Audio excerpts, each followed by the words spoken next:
In a flash, Shaw, a man who had traversed the ravages of a broken world, wore the marks of his journey like badges of honor.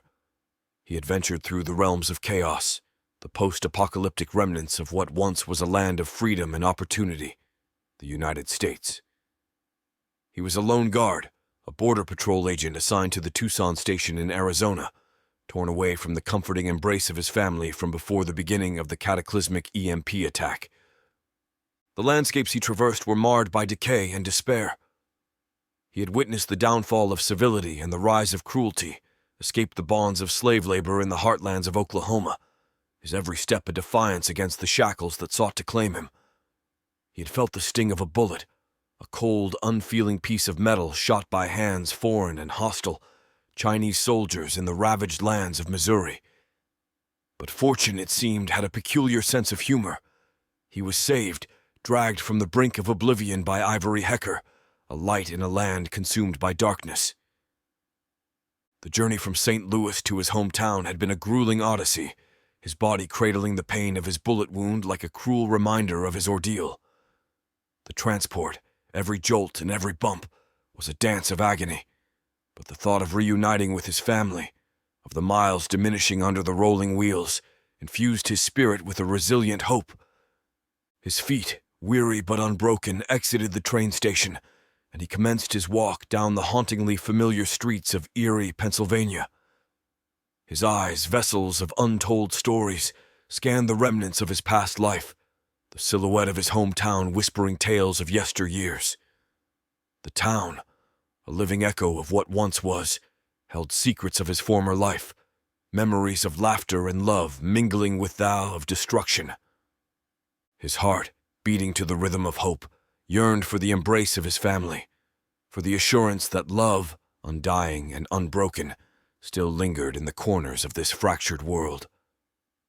And with every step, he was a step closer to reclaiming a few fragments of his shattered world.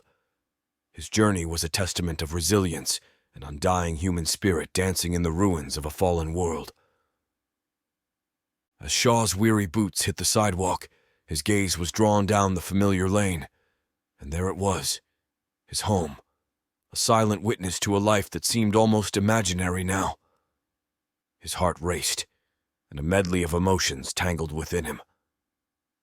Erie had seemingly stood resilient amidst the chaos that had befallen the world, a bastion of relative normality. The journey from Tucson had been a testament to his resilience. It was a relentless pursuit through lands devoid of life and filled with that of despair. It was a voyage marked by confrontations with death, by narrowly escaped fates, and by a resolution solidified in pain.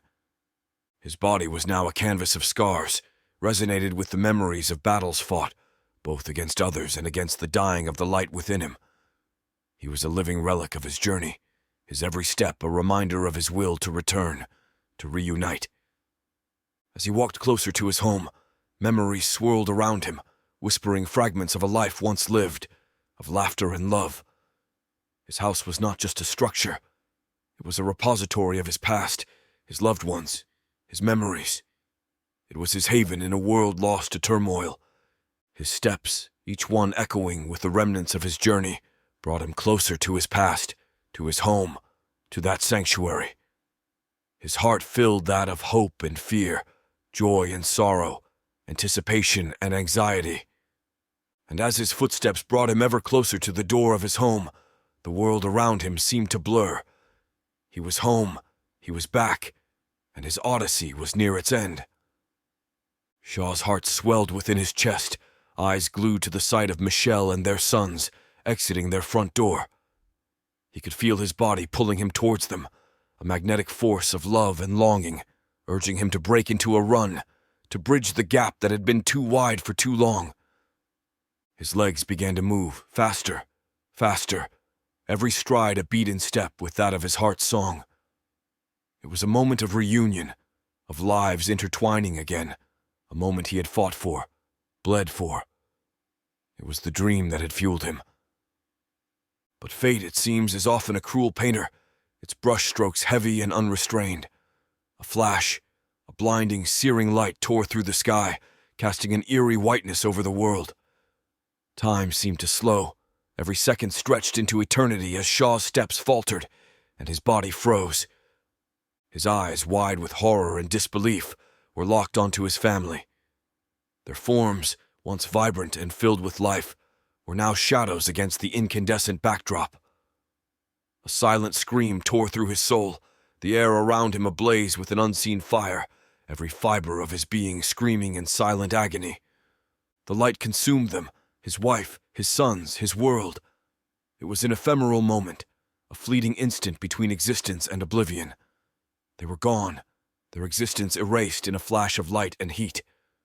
The world around him was engulfed in silence, a silence that screamed louder than any sound he had ever heard.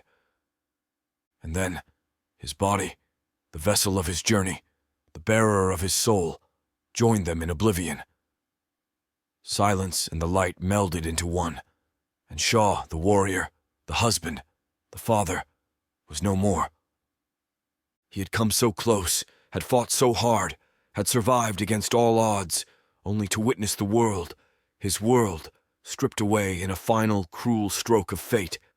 A journey marked by hope ended in silence, and the world continued in its dance of light and shadow, oblivious to the opus of one man's soul.